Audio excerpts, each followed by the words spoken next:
Hello again and welcome to another Mordy and Glory Old World video. In today's episode, I want to take you through step by step my competitive, non-themed Empire of Man army.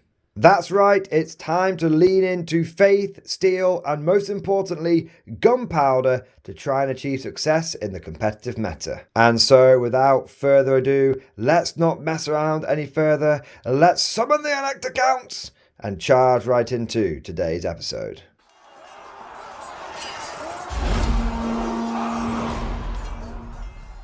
So first things first, I want to take you through my idea for this list. Why have I put these units in there? What is the thought process?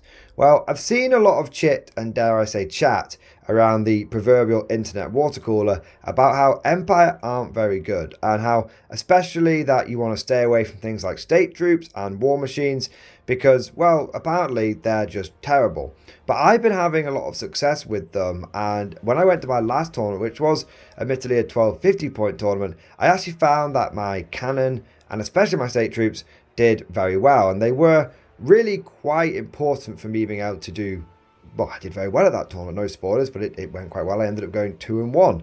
So I thought, let's take that concept, let's just ignore what people are saying online for the moment. Let's take that concept and see if we can expand it up to 2,000 points, and what would that list look like? How could we really lean into the stickiness and durability of the state troops, and what would we need to back that up so that we actually had some damage output? And well, this is the result. So let's go through the different units now, starting off with the infantry corps. Every day in the corps is like a day on the farm. Every meal a banquet, every paycheck a fortune, every formation a parade. I love the corps. Over on the left hand side we have two units of spearmen. The first one is 30 strong and it's got full command, and they've got spears and shields and light armor, giving them that 5+ armor save, and also they can fight in extra ranks as well thanks to those spears.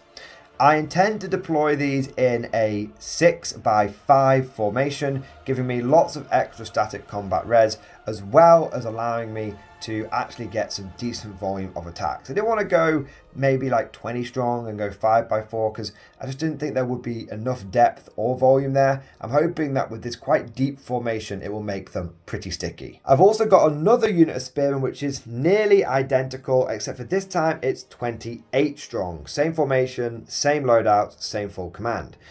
But I have two characters in this unit which are making it up to 30 strong. The two characters are my general, who is an Empire of the General, and he is going to be equipped with full plate armor, a halberd, and also the dragon bow, as well as the white cloak. This is going to give him a 4+ armor save, as well as a 5+ invulnerable save, and in combat he'll have 3 strength 5, AP -1, armor bane 1 attacks. The dragon bow is quite an interesting weapon. It's only a few points, quite a cheap magical item for the Empire, and it's one of their unique ones, and essentially gives him a strength 6 pseudo bolt thrower shot, except it doesn't pierce through multiple ranks. I do like it. It pairs well with the fact that the Empire General has ballistic skill 5, so even at long range he's going to be hitting at 3s. If he moves he's still hitting on 4s. It's not bad whatsoever. The big question is going to be, how is it going to work with marching? If I march, I can't shoot it. So if these guys end up marching all over the place and I'm on the offensive, the dragon bow won't be as useful. But if I am gun lining and trying to force the enemy to come to me, then hopefully he'll be able to stay still and fire some pot shots with the dragon bow and do a bit of damage. Also, with him being the general, he is going to project out a leadership 9 bubble 12 inches around him, which should help keep the rest of the state troops in line. To really lean into that leadership buffing angle, I've got the BSB. My battle standard bearer is a captain of the Empire. He has also got full plate armor and a halberd, and he has the talisman of protection. So he has also got a 4+ armor save followed by a 5+ ward save, and he also has an additional 2 attacks, strength 5, AP -1, armor bane 1. Individually, the captain and the general don't do a huge amount of attacks, but combined, that is 5 pretty decent attacks.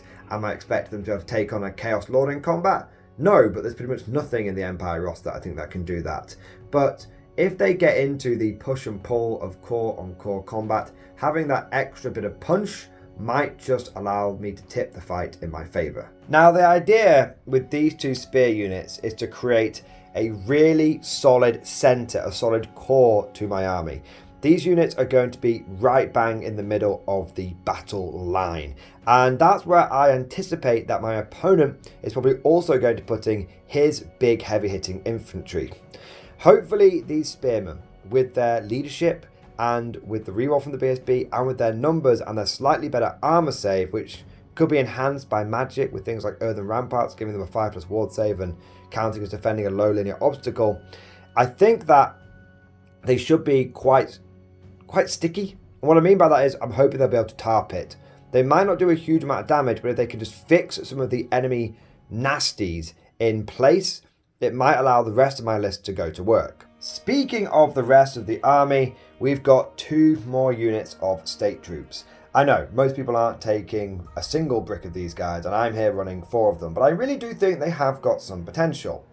Now, these 2 units are designed to be a bit more punchy, able to go on the attack if needed, or at the very least just do a bit more damage on the defense. These are halberdiers.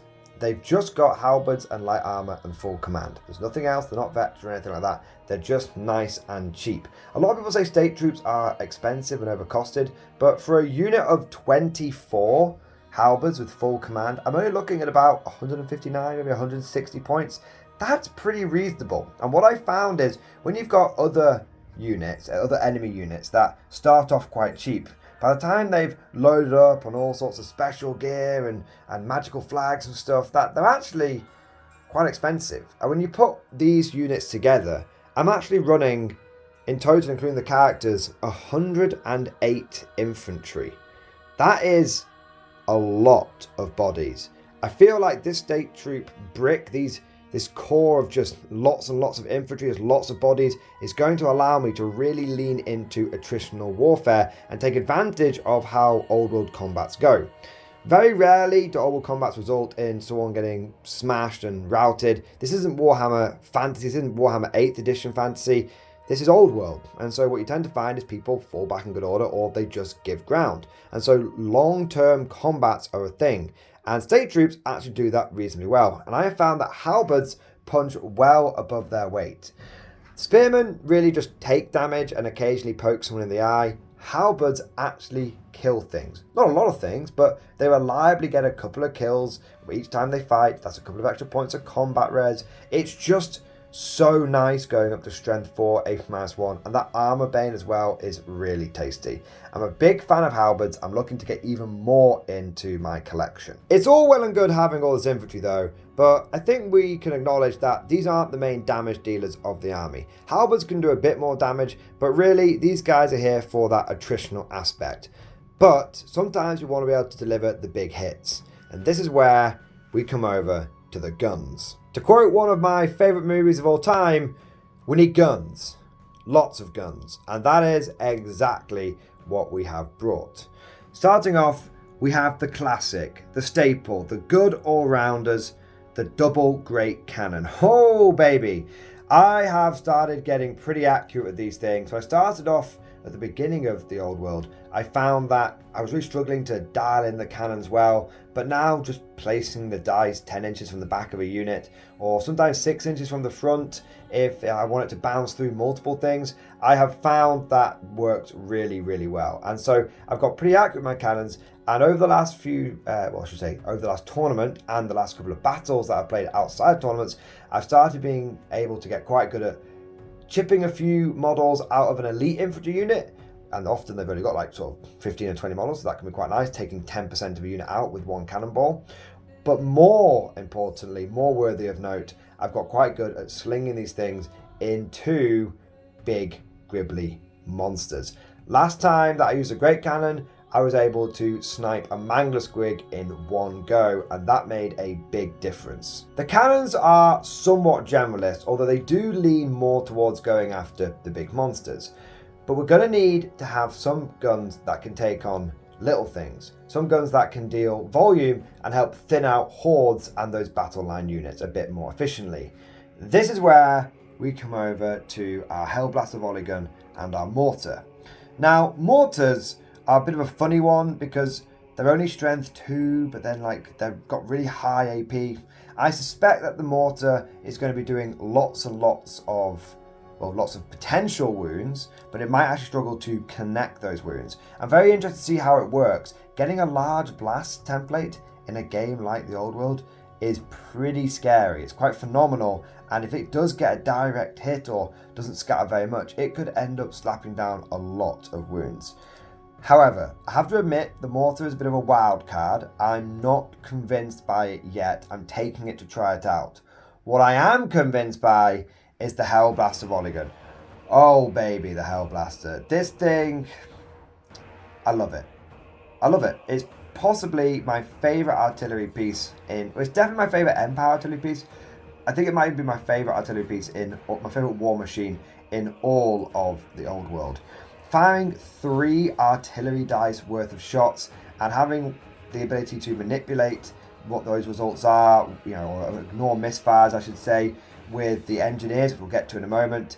This thing just puts out a lot of volume. Unlike a normal organ gun like for the dwarves, this thing does get 3 artillery dice, not 2.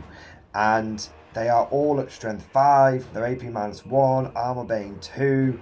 Yeah, it's got a real lot of firepower and a lot of potential to put down not just volume of shots, but also quality of shots as well. Supporting these war machines, we have the aforementioned engineers. These are just 2 basic engineers, and they have no upgrades, no repeated pistols, no Hopland long rifles, no pigeon bombs. And the reason I've not given them anything like that is I truly don't expect them to ever have to fire any shots, and if they ever have to get into combat, they're probably going to die anyway. These guys are just here to try and help me avoid misfires. I have a history with misfires, I'm not going to lie. I don't think a battle has gone by when I haven't at least misfired once, and I have blown up my own cannons more times than I care to admit. So I'm hoping that these engineers are going to help resolve that. I've been putting off taking them for a while, just trusting to the dice gods, but I think that when we're getting up to 2,000 points, I can afford to spend 90 of those points on having a couple of engineers. Also, it pairs really well with the Hellblaster volley gun because you roll the 3 artillery dice and then you can decide whether you want to use, depending on what results you get, the engineer's Master of Ballistics special rule to either change those misfires and re-roll it to maybe something else, or start increasing its ballistic skill. The general idea with the artillery battery is to disperse it evenly throughout the ranks. So for every unit of state troops, nestled comfortably in between will be either a cannon or a Hellblaster. The mortar is probably just going to go back in a corner somewhere, behind a forest or something, out of line of sight, trying to keep itself to itself, just lobbing rounds over the top. It's not going to be using line of sight, and if it does, it'll be a happy accident more than anything else. I'll try and deploy the artillery in such a way that the engineers will be able to use their 7-inch command radius to cover all of the artillery pieces. So we can fire a cannon. If it doesn't misfire, that's okay. We can fire the next one. If that does misfire, we can use one of the engineers, and then so on and so forth. We can try and basically make sure that we avoid any of those pesky misfires, because whenever I roll a misfire, I always seem to roll a 1 on that black powder table. But no competitive Empire list would be complete without these next 2 units. The first one is the Steam Tank, Old Ironside. My god, I love the Steam Tank. It's in competition with the Hellblaster for my favourite unit overall with Empire. This thing is tough, it does good damage, it causes terror, it's unbreakable. There's nothing it can't do. It's good at combat, it's good at shooting, it's got the cannon. It's just great. Now, I find the most viable thing about the Steam Tank is just you can put it on a flank and that flank is secure. I tend to find that in every game of Old World I've played so far, there's one enemy unit that I just don't seem to be able to handle. One enemy unit that I know is going to come down a flank and start smashing me. Traditionally, I struggle with a lot of like really heavy cavalry, like chosen knights. They're expensive, but my god, they put out the work. If I ever come across anything like that, I just stick my steam tank down on that flank. I stick it down there, and I'm like, that flank's secure now. That's okay. I have to worry about the other flank probably, but that particular flank with the steam tank, that's all right. It's just peace of mind. It's just comfort. It's highly durable. It's not invincible, and a savvy opponent will be able to take it down. But there are a lot of factions out there, a lot of army lists that frankly just can't deal with it. And the fact is, toughness 7 is awesome. So big fan of the steam tank. And then of course, we've got ourselves a little bit of magical support as well. And we've got our level 4 mage. And no extra upgrades here, just going for that 160 points. But we have gone for elementalism. I really like elementalism. I think it is the best lore out there right now. I like Wind Blast for literally blasting enemy units off the table. I like Earthen Ramparts. I quite like the teleporting spell. Start quite getting good with that. And the signature one's really good as well. The number of times when an enemy has charged my spears, and then between the spear +1 initiative and then Stormcaller making the enemy -1 initiative, it's been really, really good. So I find that I don't overly rely on magic in Old World. I know a lot of people say it's very, very powerful, and I am starting to wake up to what magic can do.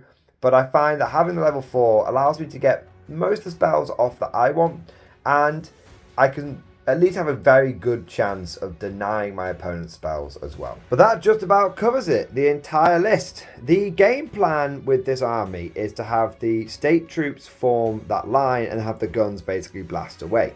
Now I understand that this isn't Warhammer 40k, and that when combat is joined with the enemy wanting to more than likely follow up into my state troops, who are likely to at least lose a few rounds of combat before maybe they start turning the franchise around, that my guns aren't going to be able to just keep blasting away every turn. But I find that if I've got a sufficient amount of firepower, I can really soften the enemy up, and it just makes the job that my state troops have that little bit easier of winning those long slogs. Also, not every unit the enemy is going to have is going to be in contact with you all the time. They're going to have their own war machines, and I found that cannons are damn good at smashing enemy war machines. Great cannons are really good at smashing enemy war machines, because you get that wound through on average, you just pick the war machine up. It's got like 3 wounds. So my plan is to essentially, for the first couple of turns, have the big guns, including the steam tank, just blasting away, just softening the enemy up, going into those heavy cavalry units, going into those units that are maybe heavy infantry or monster infantry, all that kind of stuff. The big monsters, have my guns blasting away into those, soften them up. And then when combat is inevitably joined, and I won't be able to go after my primary targets, I start switching and going after those units that maybe there's little units on the flank, there's little war machines, a gyrocopter flying around, a stone thrower on a hill, something like that, and just start going after those so I can pick up those not particularly points intensive units, but sometimes just killing one of those little support options and getting yourself an extra 100 points might be the difference between that being a loss and a draw, or even a draw and a win. And so there's always going to be those times as well when if the opponent does smash into your lines and starts doing some pretty heavy damage, and maybe you fall back or flee, or for whatever reason they don't follow up or they don't catch you, or the combat is over and they find themselves exposed after their turn, my guns will be able to turn around, because war machines do get that free pivot, so my guns will be able to turn around and start blasting them back. In summary, my list personifies that old Empire saying of faith.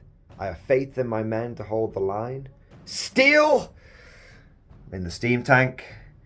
And gunpowder in all of the artillery. And hopefully that will allow us to get a couple of cheeky wins at this tournament that we're going to. But of course, the best laid plans rarely survive contact with the enemy. Let me know what you think down in the comment section below. I know that many of you will be pulling your hair out saying, where are the Empire Knights, where are the Demigryphs? They are coming. I do plan on getting lots of cavalry from Empire Army, but I thought I'd try out this gun line thing first. Do you think it'll work, or do you think it will fall flat on its face? If you enjoyed this kind of video and you want to see more old world army lists and pre-tournament strategy videos, then please make sure that you like the video and also subscribe to never miss an episode. Would you like to know more?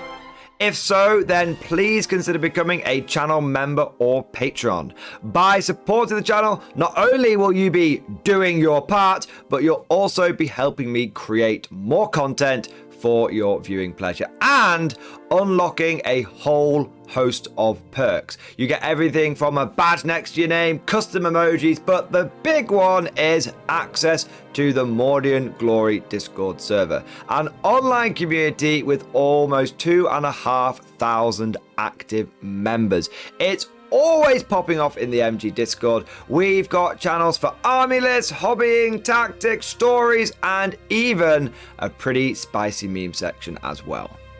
For all you greenhorns that wanted to see the Mordian Glory Hole, today is your lucky day.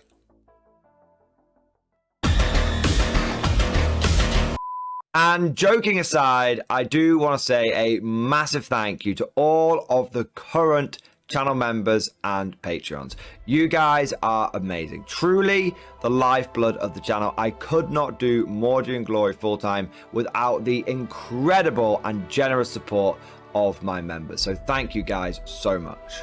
And last but certainly not least, I want to say a personal thank you to all of my top tier Patreons.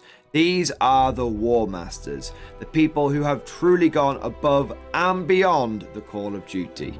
So a heartfelt thank you to Alex Dengal, Bon Vert, Mad Larkin, Marcus Roberts, Mark Panconi, RJ Scorpion, Swordfish Trombone, Try Again Bragg, John Stubbs, Nick Walsh, Diesel Fox, and August Barney.